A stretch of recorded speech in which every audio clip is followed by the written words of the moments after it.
Isto é muito grave. Gilmar Mendes, ministro do STF, sem qualquer pudor, confessou ao vivo, em frente a todas as câmeras, a sua atuação política. Deltan, ele vai sofrer impeachment então? Eu vou te mostrar isso e mais. Como um projeto de lei obriga o avanço dos pedidos de impeachment dos ministros, inclusive do ministro Alexandre de Moraes. Opa, então se anima aí que eu vou mostrar isso pra você começando pelo vídeo do Gilmar. E seja muito bem-vindo à nossa live semanal Um Novo Brasil. Esse aqui é um encontro feito para quem ama o país e acredita que é sim possível transformá-lo. É para quem sonha com um Brasil melhor. Esse é o nosso espaço para analisar os principais acontecimentos da política nacional e celebrar o trabalho dedicado e as conquistas do time do Partido Novo. O Novo é o time que segue firme, enfrentando os abusos do STF, os exageros do desgoverno Lula. É uma enorme honra para mim ser embaixador do Novo e estar aqui para compartilhar como nós estamos atuando, trabalhando na linha de frente por um Brasil mais justo, mais livre e mais próspero. Vamos juntos endireitar o Brasil. E vamos então direto aqui ao ponto. A entrevista de Gilmar Mendes. Confere aqui comigo o sincericídio que ele cometeu. Ministro, nas conversas entre o Bolsonaro e o Eduardo, que a Polícia Federal divulgou, o ex-presidente em algum momento ali diz que tem conversado com pessoas do STF e também ele sinaliza ali pro Eduardo para livrar o senhor de qualquer crítica. Possivelmente o Eduardo tinha mandado alguma imagem que continha uma crítica ao senhor. Queria saber se o senhor conversou com o ex-presidente nesse meio tempo. Nesses tempos não, mas tive muitas conversas com ele no passado e recebi muitos interlocutores. Como recebo, todos sabem que eu converso com todos os lados da política há muito tempo. De modo que não há nenhuma conversa minha com o presidente. Agora, porque ele determinou ou sugeriu que não fizesse crítica a mim, talvez porque eu sou um interlocutor. Se vocês forem olhar, a Denise, por exemplo, que está aqui, de vez em quando ela brinca, quando ela vai lá, e ela diz, aqui está parecendo o Pátio dos Milagres, porque junta gente de diversa origem no gabinete. Eu os recebo, converso, e sempre tento, por exemplo, desmistificar. Isso foi, por exemplo, um diálogo que eu tive com o Bolsonaro lá muito atrás. Desmistificar teorias conspiratórias. Esse era um pouco o meu esforço à época. Vocês viram bem como que o todo-poderoso Gilmar se intitula? O interlocutor da política. Para não dizer milagreiro, né? Campo dos milagres. Gente, isso aqui é gravíssimo. É uma confissão pública de uma atividade que não é nada transparente e que não cabe ao judiciário. Interlocutor? Como assim? Desde quando que juiz é interlocutor político? O Brasil virou um negócio tão maluco que a gente tá vendo o ministro do Supremo confessar sem pudor nenhum que fala com todo mundo na política, que articula com todo mundo, que tá no meio de tudo. E isso tem três aspectos muito graves. Primeiro, como é que ele tem força para interferir na política, hein? Para ser o milagreiro do Pátio dos Milagres. Olha, se ele aplicasse cegamente a lei, ele não teria força nenhuma. Ele só tem força se ele se dispusesse a fazer acordos, a dobrar a lei para favorecer aqui, para prejudicar ali. Só nessa hipótese que ele se tornaria tão poderoso. Mas, é claro, a gente só pode aqui falar em hipóteses, né? Por quê? Em segundo lugar, a atividade dele não é nada transparente. Ele faz essa articulação aqui sem ata, sem registro dos encontros, sem gravação. Só Deus sabe o que se negocia e se pactua ali. E em terceiro lugar, Gilmar Mendes frequenta mais eventos políticos e imprensa nacional do que praticamente ele frequenta ali o próprio plenário do STF. E se você reparar nas entrevistas dele, ele responde sobre tudo. Lei Magnitsky, posição do STF, apoio a Alexandre de Moraes, ações contra Bolsonaro, eleições, até antecipa posicionamento e voto, como ele vai votar no futuro, falando sobre anistia, sobre vários temas. Como se ele fosse ali um comentarista da CNN ou presidente de partido.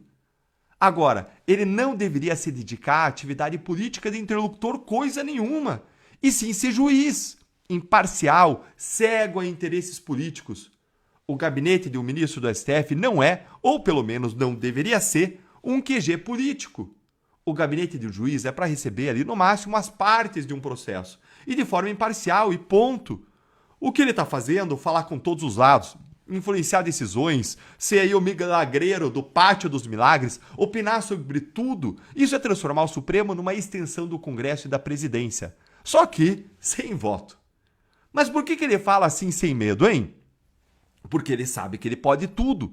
Ele influencia, ele interfere, ele joga o seu jogo, ele faz milagre e nada acontece.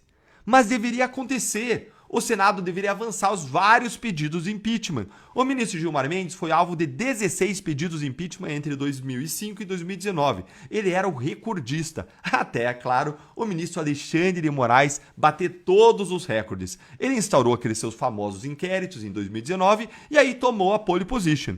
Ele tem 28 pedidos de impeachment contra ele. O Senado, que deveria ser o contrapeso do STF, que deveria avançar esses pedidos, hoje é refém do próprio Gilmar Mendes e com certeza está lá visitando o gabinete do ministro, que é um grande interlocutor. E aí tudo é simplesmente engavetado. É por isso que o Partido Novo resolveu escancarar essa vergonha e lançar um pacote de projetos que pode virar esse jogo de vez. A bancada do Novo no Congresso anunciou a Operação Quebra-Gaveta. Olha aí. Porque a ideia é justamente essa, acabar com a blindagem dos poderosos, destravar o que está travado e colocar de volta em movimento os freios e contrapesos que estão sendo ignorados há muito tempo no Brasil. E veja os dois projetos agora que foram propostos e já vai aí deixando o seu like para mais gente conhecer essas iniciativas do bem e se você gostou delas. Um dos projetos é o PL 4001 de 2025. Ele altera a lei do impeachment para impedir que pedidos de impeachment contra ministros do STF sejam eternamente engavetados no Senado. Dá uma olhadinha aqui. Fim do engavetamento de pedidos de impeachment no Senado. O primeiro projeto altera a lei do impeachment para agilizar o processo e julgamento de ministros do STF por crimes de responsabilidade. A proposta estabelece prazos objetivos para que o Senado dê andamento a denúncias apoiadas por maioria absoluta de senadores ou deputados, evitando que pedidos de impeachment sejam engavetados indefinidamente pelo presidente da Casa, como está acontecendo lá no Senado, quando já existem 41 assinaturas por impeachment de Alexandre de Moraes. Essa aí é a realidade hoje que precisa ser mudada. Hoje, gente, um presidente da casa, como Rodrigo Pacheco fez muito bem, ele pode simplesmente ignorar qualquer denúncia, por mais bem fundamentada que seja. Esse projeto novo cria prazos claros para que o Senado mude essa realidade, para que dê andamento às denúncias e para que o impeachment seja julgado. E mais, se o presidente do Senado se omitir, ele vai ser punido. E olha aqui o segundo projeto. Ele obriga que as CPIs sejam instaladas. Por que isso, Deltan? Porque hoje a CPI do abuso de autoridade ela está engavetada na Câmara dos Deputados depois dela ter atingido as assinaturas necessárias para existir. Lembrando que as assinaturas foram coletadas pelo deputado novo Marcel Van Hatten. E vamos falar a verdade, se essas leis aqui elas já estivessem em vigor, o Brasil hoje seria outro. Os pedidos de impeachment contra Moraes, Gilmar Mendes não estariam ali mofando nas gavetas do Senado. Para você ver que no Novo é diferente. Aqui a gente não só denuncia, a gente propõe, a gente enfrenta. E se você quer ver esses projetos avançarem, se você quer ver a lei finalmente valer para todo mundo, é a hora de se posicionar. Então compartilhe essa live, marque os seus amigos e se você ainda não faz parte dessa luta de verdade, eu convido você agora para você entrar no nosso time do Partido Novo. É claro que você pode atuar sozinho, mas nenhum soldado conquista uma cidade sozinho, você precisa de um exército. Venha então fazer parte desse exército. Acesse aí, ó, vou deixar aqui para você na tela. Acesse aí deltandalagnol.com.br/novo ou acessa pelo link na descrição ou via esse QR Code aí. Porque se depender da gente, não vai mais ter gaveta para esconder abuso de autoridade. E se você quer se preparar mais ainda para mudar o Brasil com conhecimento, entra lá na nossa Netflix do Novo, na nossa Academia do Amanhã. Essa é a plataforma de formação política do Novo com grandes nomes, como Bernardinho, Renata Barreto, Carla Secato, porque além de coragem, a gente precisa de preparo. E essa foi a nossa live Um Novo Brasil. Obrigado por estar aqui comigo e vamos juntos quebrar as gavetas e endireitar o Brasil. Um grande abraço e até a próxima live.